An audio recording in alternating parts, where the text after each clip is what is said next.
Hello, so back again, literally just finished recording my last one about Camus and the Plague. I'm now talking about Giovanni's Room by James Baldwin, and this video is going to be a lot better than the last one because I actually have a lot to say about this and it's not just going to be rambling like the last one. So, I don't even know where to start though. I'm just going to read the blurb again. So, David, a young American in 1950s Paris, is waiting for his fiancée to return from vacation in Spain, but when he meets Giovanni, a handsome Italian barman, the two men are drawn into an intense affair. After 3 months, David's fiancée returns, and denying his true nature, David rejects Giovanni for a safe future as a married man. His decision eventually brings tragedy. Full of passion, regret and longing, this story of a fated love triangle has become a landmark in gay writing, but its appeal is broader. James Baldwin caused outrage as a black author writing about white homosexuals, yet for him the issues of race, sexuality and personal freedom were eternally intertwined. Now, you've seen the title. I think I'm going to title it something like Why Giovanni's Room Reminded Me of Auntie Diaries by Kendrick Lamar. Kind of similar issues about LGBTQ plus groups, but I'll get to that later. I'm going to talk about the book a little bit first. So, the first thing that it's a very heavy introduction. The first sort of thing that you're given in this book is David, the main character, is like wrestling with his relationship with his father, and it's intense. It's not like the worst thing you've ever imagined. It's not like a Little Life sort of levels of abuse or anything like that, but it's heavy and this book is a great example of how abuse, homophobia, masculinity, especially toxic sort of masculinity, can affect like interpersonal relationships, and this book demonstrates this, like especially between two men in the 1950s, especially. Like, of course, it's different to how it is now. I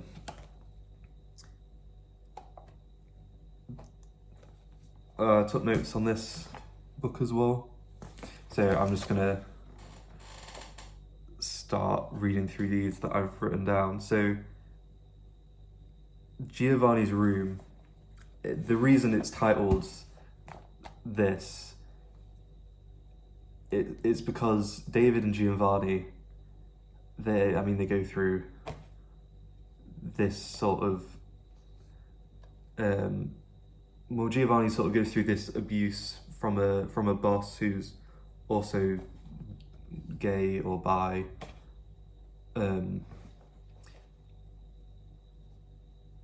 and he sort of spirals into this depression, and there's a lot of sort of talk recently, especially on social media, about, oh, this is my like depression room,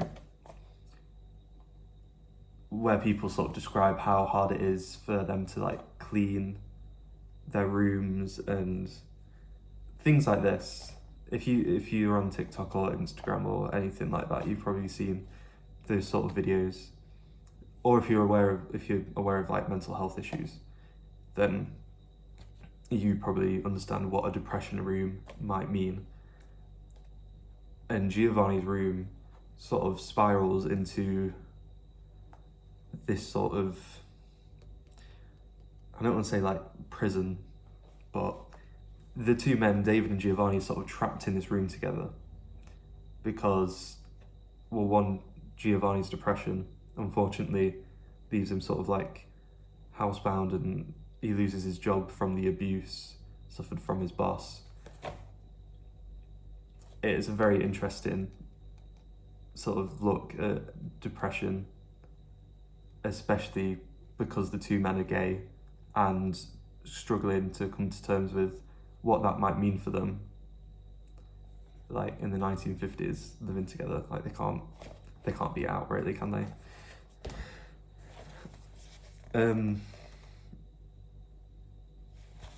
The other thing that I wanted to talk about before getting onto the whole Kendrick Lamar Auntie Diaries thing is, as mentioned on the blurb, why James Baldwin wrote about white characters rather than black. I mean, I thought Giovanni was, I think there was some sort of description that made me think he was perhaps black or like non-white. Could mean like obviously lots of different things, but it's sort of left ambiguous, I thought. His race, not that it's like important. Anyway,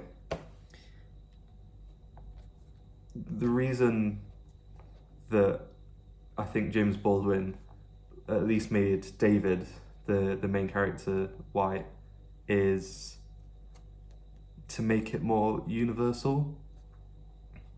And I know that's a controversial thing to say. Obviously, a story about two gay black men in the 1950s might stir up more controversy than white men, unfortunately, of course, but it's almost a way for him to not make the two things of homosexuality and blackness intertwined, but at the same time they are, and for James Baldwin obviously they were, but it's important to distinguish the two and not tackle them both at the same time, if that makes sense. I think I've potentially got my point across, fingers crossed. But something I found really interesting is Richard, where have I got that from? David, is you find out that he's white, not from like a personal description, but he's like described as a colonizer. That's how you find out that he's white, which I thought was like quite great, actually. Quite a radical, obviously James Baldwin's a radical sort of guy, but this is the first thing I read of his. I didn't realise quite how striking he could be, just straight away, calling the main character a colonizer, which is great, actually. So now on to sort of why it reminded me of Kendrick Lamar, Auntie Diaries, and like representation in general. So obviously the song Auntie Diaries is about Kendrick Lamar's transgender cousin and auntie or uncle. I'm not sure which one they transitioned to, so apologies. Now in that song it's quite controversial use of the F slur, which I'm not gonna say, but you know what word I mean. And obviously in hip hop culture and well everywhere really, the UK is especially bad for transphobia, but America as well. I'm not sure if it's quite as bad as the UK. Anyway, that's a whole different topic. He uses the F word in a way to like gain sympathy and empathy for an audience that might not be educated on trans issues or might be transphobic or any number of things. And as someone who's in the LGBT like wider community, I was like at first like a bit offended. I was like, why is he doing this? And then watching Professor Sky's video about Mr. Morale and the Big Steppers, talking about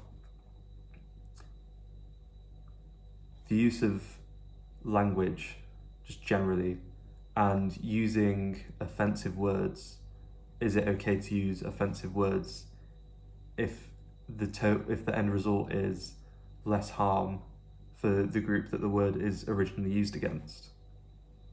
And of course that's a good thing.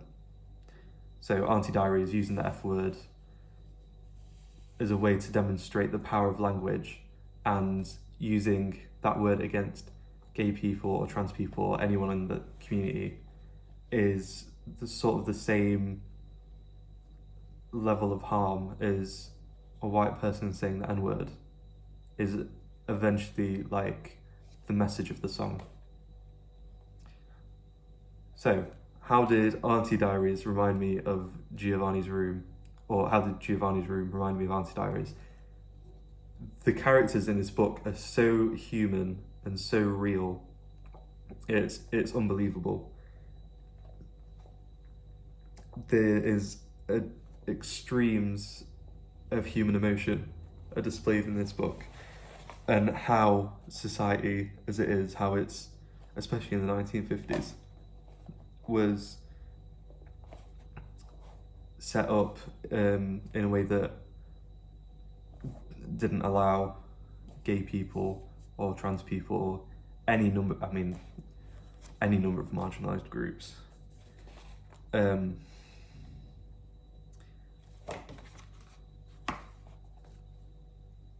So yes, Auntie Diaries and this book both sort of just straight deliver to the audience, this is how things affect me. The representation in this book isn't important because it's like, oh, these are the other thing that I thought it juxtaposed with is Heartstopper. If you've seen Heartstopper, I'm not trying to trash it, it's incredible, I love it. But it's like the complete opposite sort of representation of gay people. And not everything has to be the same, obviously.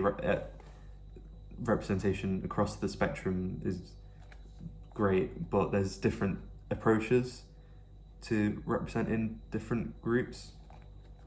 And Auntie Diaries and Giovanni's Room both take the approach of, this is how society and depression and all these things are affecting me as a gay man, as a trans woman, as a trans man. Yeah, I think I've sort of made that point. And Giovanni and David both spiral together from, I don't want to say too much, like go out and just buy it and read it. Or go and read it online if you can find a PDF or something. But yeah, an incredible book about, yeah, I don't want to say too much. I don't know if there's anything else I had to say.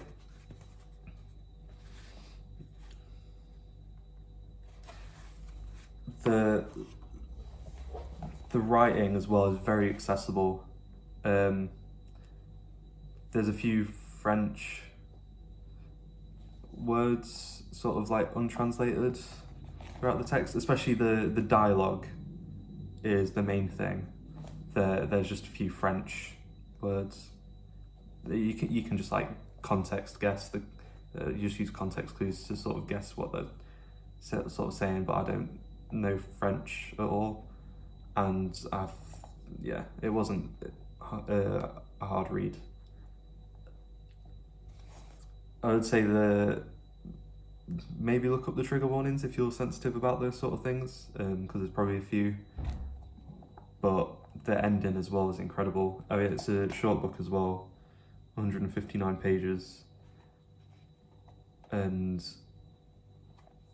yeah, 159 pages of just like incredible writing, important writing, and yeah, I think that's all I've got to say about this one. Yeah, thank you for watching again. Giovanni's Room by James Baldwin. Just go and read it.